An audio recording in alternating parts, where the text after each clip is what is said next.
উনি সফরে বেরিয়েছেন হাদিস কালেকশনের জন্য। প্রচন্ড শীতের রাত। উনি মাগরিবের নামাজ, এশারের নামাজ পড়ে একটা মসজিদে শুয়ে পড়লেন, আর শুয়ে শুয়ে হাদিস পড়তেছেন। কি পড়তেছেন? কথা বলেন।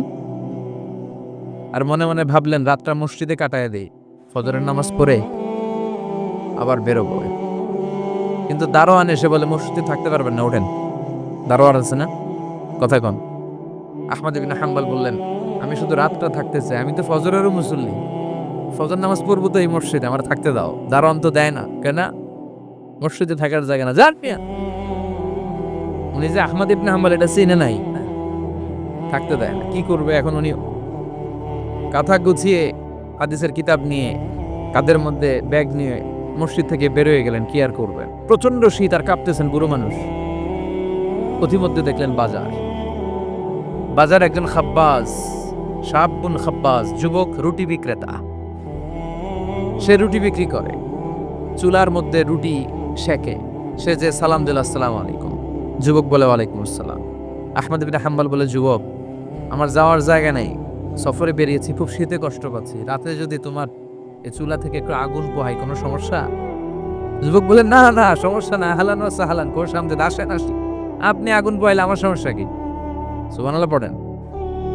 আল্লাহ শুকরিয়া করে উনি বসলেন আর আগুন পোহাচ্ছেন, আর খেয়াল করলেন যুবক রুটি বানায় আর পরে আস্তাগফিরুল্লাহ, রুটির দলা বানায় পরে আস্তাগফিরুল্লাহ, খামির বানায় আর পরে আস্তাগফিরুল্লাহ, রুটি নিয়ে উনুনের ভিতরে চুলার ভিতরে সেকা দেয় আর পরে আস্তাগফিরুল্লাহ, দোকানদারের কাছে কেউ আসলেই সে রুটি দেয় আর পরে আস্তাগফিরুল্লাহ, ক্রেতার কাছ থেকে টাকা নিয়ে ক্যাশ বক্সে রাখে আর কি পড়ে, আবার রুটি বানানো শুরু করে আর কি পড়ে, খালি এটাই পড়তেছে। ইমাম আহমদ ইবনে হাম্বল তো অবাক, কিরে এটা আবার কেমন যুবক, খালি আস্তাগফিরুল্লাহ। উনি প্রশ্ন করলেন, যুবক ঘটনা কি? আসার পর থেকেই তোমারে দেখতেছি তুমি রুটি বানাও, রুটি বিক্রি করো আর পড়ো আস্তাগফিরুল্লাহ, মালাকা ইয়া শাবাব। যুবক বলে, আস্তাগফিরুল্লাহ আমার সবচেয়ে বেশি পছন্দের আমল, আমি সব সময় আঠার মতে ইস্তেগফারের সাথে লেগে থাকি আর সব সময় পড়তে থাকি আস্তাগফিরুল্লাহ, আর এর বদৌলতে আল্লাহ আমারে মুস্তাজাবুদ দাওয়া বানিয়ে দিয়েছে। আহমদ ইবনে হাম্বল তো অবাক, আনতা মুস্তাজাবুদ দাওয়া, তুমি মুস্তাজাবুদ দাওয়া, রুটিওয়ালা? আমি এত বছর হাদিস পড়াই, আমিও তো মুস্তাজাবুদ দাওয়া না, আর তুমি রুটি বেচো বাজারে, তুমি মুস্তাজাবুদ দাওয়া, তুমি দোয়া করলে সব কবুল হয়ে যায়? যুবক বলে, না আনা মুস্তাজাবুদ দাওয়া, আমি আমার জীবনে যত দোয়া করেছি কবুল করে নিয়েছে কে? সব দোয়া কবুল করে নিয়েছে আল্লাহ, একটা দোয়া ছাড়া। কয়টা? আহমদ ইবনে হাম্বলের কৌতূহল, কিউরিওসিটি আরো বেড়ে গেল। কি? সব দোয়া কবুল হয়েছে, একটা দোয়া ছাড়া? মাযালিকা দোয়া ইয়া সাহেব, কি সেই দোয়া? যুবক এবার বলতে শুরু করলো, আমার জীবনে যে দোয়াটা আল্লাহ কবুল করে নাই সেটা হচ্ছে আমি আল্লাহর কাছে অনেক চেয়েছি, অনেক দোয়া করেছে যে আল্লাহ, শুনেছি এই জামানার সবচেয়ে বড় মুহাদ্দিস, তার নাম নাকি ইমাম আহমদ ইবনে হাম্বল, আল্লাহ তোমার কাছে আমার চাওয়া, আমি যেন এই ইমাম আহমদ ইবনে হাম্বলরে দেখে মরতে পারি, আমি যেন ইমাম আহমদ ইবনে হাম্বলের হাতে হাত রেখে মুসাফা করতে পারি আর তার কপালে একটা চুমু এঁকে দিতে পারি। আহমদ ইবনে হাম্বল আবেগপ্রবণ হয়ে গেলেন, চোখের পানি ছেড়ে দিলেন, বললেন, যুবক তোমার এই দোয়াটাও কবুল হয়ে গিয়েছে। আহমদ ইবনে হাম্বলের দেখা আর সাক্ষাৎ পাওয়ার জন্য আহমদ ইবনে হাম্বলের বাড়িতে তোমার যাওয়ার দরকার নাই, আহমদ ইবনে হাম্বল তোমার দরবারে ছুটে এসেছে। আনা আহমদ ইবনে হাম্বল মুহাদ্দিসুদ দাহর, আমি নিজেই আহমদ ইবনে হাম্বল। যুবক চোখের পানি ছেড়ে দেয়, আহমদ ইবনে হাম্বল চোখের পানি ছেড়ে দেয়। যুবক চিৎকার মেরে ইমাম আহমদ ইবনে হাম্বলকে জড়িয়ে ধরে, হাতে হাত রেখে মুসাফা করে, কপালের মধ্যে চুমু খায় আর আল্লাহর শুকরিয়া করে বলে, ও ইমাম, আসলে এই দোয়াটাও আল্লাহ আজকে কবুল করে নিল। বিশ্বাস হয়? সবসময় ইস্তেগফার পড়লে আপনার দোয়াগুলোর এইভাবে কবুল করে নেবে কে? এই 5টা জিনিস পাবেন সবসময় যদি ইস্তেগফারের সাথে লেগে থাকেন। রাজি আছেন তো? এজন্য বিশ্বনবী সব সময় নামাজে সালাম ফিরানোর পরে পড়তেন আস্তাগফিরুল্লাহ। কি পড়তেন? 3 বার পড়তেন আস্তাগফিরুল্লাহ, আস্তাগফিরুল্লাহ, আস্তাগফিরুল্লাহ। পড়তে রাজি আছেন? ইস্তেগফারের অনেকগুলো আলফাজ আছে, সবচেয়ে ছোট ইস্তেগফার হচ্ছে এটা, আস্তাগফিরুল্লাহ, আস্তাগফিরুল্লাহ। আরো আছে আস্তাগফিরুল্লাহ আল্লাযী লা ইলাহা ইল্লা হুয়াল হাইয়ুল কাইয়্যুম আতুবু ইলাইহি, বিষ্ণু বলেন এই ইস্তেগফারটা যদি কেউ পড়ে, আত-তাওয়াল্লি মিন ইয়াউমিজ যাহাব, যুদ্ধের ময়দান থেকে পালিয়ে আসা কবিরা গুনাহ। কি গুনাহ?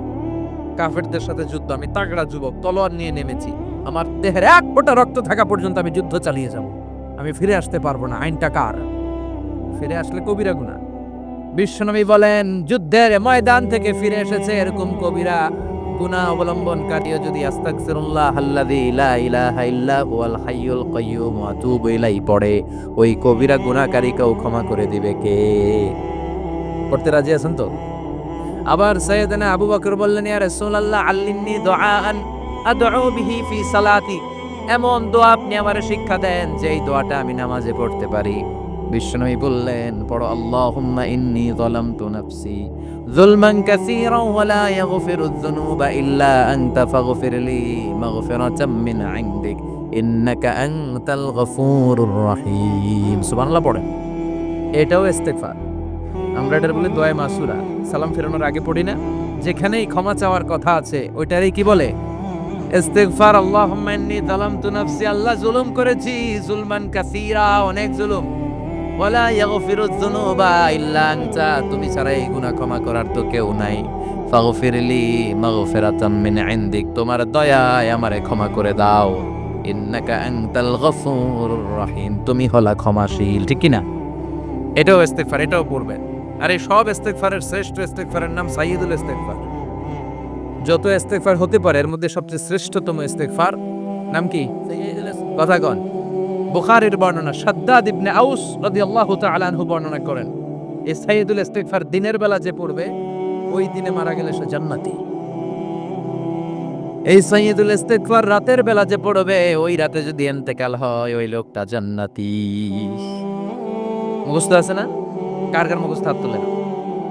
মাশাআল্লাহ, তাবারাকাল্লাহ, মাশাআল্লাহ, মাশাআল্লাহ। আর যাদের নাই তাদের হোমওয়ার্ক, তাদের আল্লাহুম্মা আনতা রাব্বি লা ইলাহা ইল্লা আনতা খলাকতানি ওয়া আনা আবদুক ওয়া আনা আলা আহদিকা ওয়া ওয়া'দিকা মাস্তাতা'তু আউযু বিকা মিন শাররি মা সানা'তু আবুউ লাকা বিনি'মাতিকা আলাইয়া ওয়া আবুউ লাকা বিযাম্মি ফাগফিরলি ফাইন্নাহু লা ইয়াগফিরুয যুনুবা ইল্লা আনতা। সুবহানাল্লাহ পড়ে। আজকে রাতে পড়ছেন, মারা গেলে জান্নাতি। চিল্লায় পড়েন না আল্লাহু আকবার। এজন্য বিশ্বনবী বলেন আমার আগের গুনাহ মাফ, পরের গুনাহ মাফ, তারপরেও প্রতিদিন আমি ৭০ বার তওবা ইস্তেগফার পড়ি। আজকে থেকে পড়তে রাজি আছেন তো? বেশি বেশি ইস্তেগফার পড়া যাবে না? একটু প্রাণ খুলে দিল খুলে আওয়াজ করে পড়েন তো আস্তাগফিরুল্লাহ। আর জোরে পড়েন আস্তাগফিরুল্লাহ। আবার সবাই পড়েন আস্তাগফিরুল্লাহ। সব সময় তওবা ইস্তেগফার যারা পড়ে তাদেরকে পছন্দ করে কে? সব সময় জিকির করে করে জিহ্বাটারে যারা ভিজিয়ে রাখে তাদেরকেও পছন্দ করে কে? আল্লাহ বলেন ওয়াজকুর রাব্বাকা ফি নাফসিকা তাদাররুআন ওয়া খীফাতান ওয়া দুনাল জাহরি মিনাল কওলি বিল গুদুওয়ি ওয়াল আসাল ওয়া লা তাকুম মিনাল গাফিলিন। সুবহানাল্লাহ পড়েন। আল্লাহ বলেন ওয়াজকুর রাব্বাকা ফি নাফসিক, আল্লাহরে মনে মনে ডাকো। তাদাররুআন ওয়া খীফা, আল্লাহর জিকির করতে আল্লাহ বলেছেন ফি নাফসিক। বুঝতেছেন না অর্থ? ফি নাফসিকা, মনে মনে আল্লাহর জিকিরটা করো। তাদাররুআন ওয়া খীফা, তাদাররুআন মানে বিনয়ের সাথে, with full of humility, submission and humbleness. বিনয়ের সাথে আল্লাহরে ডাকো। ওয়া খীফা, গোপনে গোপনে ডাকো। দুনাল জাহারি মিনাল কওল, চিৎকার চেঁচামেচি করে ডেকো না। কার কথা? আওয়াজ করে জিকির করো না। এই যে আমরা মাহফিলে লা ইলাহা ইল্লাল্লাহ জিকির করে, এটা তালিমান। উদ্দেশ্য কি? তালিমের জন্য আওয়াজ করে জিকির জায়েজ আছে, কিন্তু ব্যক্তিগত জিকিরের যে ইবাদতটা এটা আস্তে আস্তে হইতে হবে, এটা ভদ্রভাবে হতে হবে, চিল্লাচিল্লি করে নয়। আবার তালিমের জিকির ওইটাও ভদ্রভাবে। ইন্নাল্লাহা জামিল ইউহিব্বুল জামাল, আমার আল্লাহ সুন্দর, আমার আল্লাহর জিকিরের মধ্যেও সৌন্দর্য আছে না নাই? কিন্তু এদেশে জিকিরের ভেতরে লাফালাফি আছে না নাই? বেশি না কম? কি বসেন বসেন, হ্যাঁ বসে যান তো, অনেক ধরনের আছে জিকির। হ্যাঁ বসেন বসেন, বসে যান। হ্যাঁ হাইবার আলী, এটা কি আবার জালালি? তো এই যে ইন্নাল্লাহা জামিল ইউহিব্বুল জামাল, আমার আল্লাহ সুন্দর, আমার আল্লাহর জিকিরের মধ্যেও সৌন্দর্য আছে না নাই? তালিমের উদ্দেশ্যে সবাই মিলে জিকির করা জায়েজ, কিন্তু চিল্লাফাল্লা করা যাবে না, লাফালাফি করা যাবে না, মাথা ডানে বায়ে ঝোলানো যাবে না, ঠিক কি না? কিন্তু লাফালাফির জিকির আছে না নাই? লাফাইতে লাফাইতে, হ্যাঁ, গাছের আগায় বাঁশের আগায়, আবার যিনি জিকির পরিচালনা করে ওনার কান্দে যায় ওঠে, আছে না নাই? বিশ্বনবী সাহাবাদের নিয়ে জিকির করছেন, সাহাবারা লাফাতে লাফাতে খেজুর গাছের আগায়, হাদিসে আছে না এটা? বিশ্বনবী সাহাবাদেরকে নিয়ে জিকির করছেন, লাফাতে লাফাতে আবু বকর বিশ্বনবীর কান্দের উপরে, আছে হাদিসে আছে। এটা জিকির নয়। কি সুন্দর দেখেন, ইসলাম বোঝা কত সহজ। ওয়াজকুর রাব্বাকা ফি নাফসিকা তাদাররুআ ওয়া খাইফা, গোপনে জিকির করো, ভদ্রতার সাথে বিনয়ের সাথে জিকির করো। ওয়ালা তাকুম মিনাল গাফিলিন দুনাল জাহরি মিনাল কওল, চিৎকার চেঁচামেচি করে জিকির করো না। যারা চিকফাল দিয়ে হই হই হই হই করে, আছে না? হই হই হই হই হই হইয়ের ভিতরে আল্লাহর নাম আছে, হ্যাঁ? এই যে হুই হাই হুই হাই, এই স্টাইলের যে জিকির, এটার ভিতরে আমার আল্লাহর নাম আছে? আল্লাহর নাম যদি না থাকে ওটা জিকির হবে? কথা বলেন। বিষ্ণু বললেন, খবরদার, চিৎকার চেঁচামেচি করে লাফালাফি করে যারা জিকির করে এরা মনে করে আল্লাহ কানে শোনে না। কথা বলেন। আপনি গোপনেও আল্লাহর ডাকলে আপনার ডাকে সাড়া দিবে কে? এজন্য রব্বুল আলামিন বলেন, ফাজকুরুনি আযকুরুকুম ওয়াশকুরুলি ওয়ালা তাকফুরুন। বান্দা আমার জিকির তোমরা করো, আমিও তোমাদের জিকির করব, ঠিক কি না? আমরা যদি আল্লাহর জিকির করি, আমাদের জিকির করে কে? সুবহানাল্লাহ কইবেন না? আমরা আল্লাহর জিকির করে, আল্লাহ নাকি আমাদের জিকির করে? জানো তো না কথা এটা? আবার হাদিসে কুদসিতে আল্লাহ বলেন, ফাইন যাকারানি ফি নাফসি যাকারতুহু ফি নাফসি। আমার বান্দা যদি একা একা আমার জিকির করে, আমি আমার বান্দার একা একা স্মরণ করি। ওয়া ইন যাকারানি ফি মালাইন যাকারতুহু ফি মালাইন খায়রিম মিনহু। এরকম মহা সম্মেলন করে যদি কেউ আমি আল্লাহর জিকির করে, আমি এর চেয়েও বড় মহা সম্মেলন ফেরেশতাদেরকে নিয়ে করে আমার বান্দারে স্মরণ করি। ওয়া ইন তাকাররাবা ইলাইয়া শিবরান তাকাররাবতু ইলাইহি যিরাআন। আমার বান্দা যদি আমার দিকে এক বিঘত আসতে চায়, আমি আমার বান্দার দিকে এক হাত এগিয়ে যাই। আমার বান্দা যদি আমার দিকে এক হাত আসতে চায়, আমি আমার বান্দার দিকে দুই হাত যাই। ওয়া ইন আতানি ইয়ামশি আতাইতুহু হারওয়ালা। আমার বান্দা যদি আমার দিকে হেঁটে হেঁটে আসতে চায়, আমি আমার বান্দার দিকে দৌড়ে দৌড়ে যাই। সুবহানাল্লাহ পড়েন। এজন্য বিশ্বনবী বলেন, লা ইয়াজালু লিসানুকা রাতবাম মিন যিকরিল্লাহ। আল্লাহর জিকির দিয়ে জিহ্বাটারে ভিজিয়ে রাখবা। কার কথা? চিল্লায় বলেন, কার কথা? সবসময় আল্লাহর জিকির করতে রাজি আছেন তো? সবচেয়ে শ্রেষ্ঠ জিকির বিশ্বনবী বললেন, আফদালু যিকরি লা ইলাহা লা ইলাহা লা ইলাহা ইল্লাল্লাহু মুহাম্মাদুর রাসূলুল্লাহ সাল্লাল্লাহু। সবচেয়ে একটি শ্রেষ্ঠ জিকির লা ইলাহা, এর চেয়ে শ্রেষ্ঠ জিকির আছে? কথা বলেন। বিশ্বনবী বললেন, মান ক্বালা লা ইলাহা ইল্লাল্লাহ সিদকান মিন কলবিহি, একনিষ্ঠতার সাথে অন্তর থেকে কেউ যদি জীবনে একবার বলে লা ইলাহা ইল্লাল্লাহ, দাখালাল জান্নাহ। তার যদি পাপ থাকে, অন্যায় থাকে, ওই পাপ আর অন্যায়ের শাস্তিগুলার পরে কোনো না কোনো দিন আমার ওই বান্দা জান্নাতে ঢুকবে। একবার যদি খালিসান মিন কলবিহি সে পড়ে লা ইলাহা ইল্লাল্লাহ, তার জন্য জান্নাতকে অবধারিত করে দিয়েছে কে? আবার এটার নাম আল্লাহ দিয়েছে কালিমায়ে। কথা বলেন। দরাবাল্লাহু মাসালান কালিমাতান তাইয়িবাতান কাশাজারাতিন তাইয়িবাতিন আসলুহা সাবিতুন ওয়া ফারউহা ফিস সামা। সুবহানাল্লাহ। পবিত্র বাণী এটা কালিমায়ে তাইয়িবা। আবু সাঈদ আল খুদরি থেকে বর্ণিত, মুস্তাদরাকে হাকিম আর সহিহ ইবনে হিব্বানে এসেছে। বিশ্বনবী বলেন, মুসা আলাইহিস সালাম আল্লাহর একবার প্রশ্ন করলেন, ইয়া রাব আল্লিমনি দুআন আদউ বিহি। আপনি আমার এমন একটা জিকির শিক্ষা দেন, যেই জিকির দিয়ে আমি শুধু আপনার জিকির করব, কেউ এই জিকির করতে পারবে না। এই জিকির জানবো শুধু আমি, আর জানবেন কথা কোন? প্রশ্ন করছে কে? হ্যাঁ, কাকে করেছে? আল্লাহ এমন একটা জিকির শিখান, যেই জিকির কেউ জানে না, আমি জানবো, আর ওই জিকির দিয়ে প্রাণ ভরে আপনারে ডাকবো। আল্লাহ বললেন, মুসা পড়ো লা ইলাহা লা ইলাহা ইল্লাল্লাহু মুহাম্মাদুর রাসূলুল্লাহ। মুসা আলাইহিস সালাম বললেন, আল্লাহ চাইলাম কি, কইলেন কি? লা ইলাহা তো জাতীয় জিকির, এটা তো আন্তর্জাতিক জিকির, এটা জানে না এমন কেউ নাই। এমনকি হিন্দু ভাইরাও জানে। কথা কন। আল্লাহ, আমি তো চাইছিলাম এক্সক্লুসিভ আমার জন্য স্পেশাল, এর চেয়ে সুন্দর আর কেউ জানবে না। এত সুন্দর একটা জিকির আপনি দিবেন, এটা আমি ডাকবো আপনারে আর আপনি শুনবেন। আল্লাহ বললেন, মুসা এর চেয়ে দামি আমার কাছে না।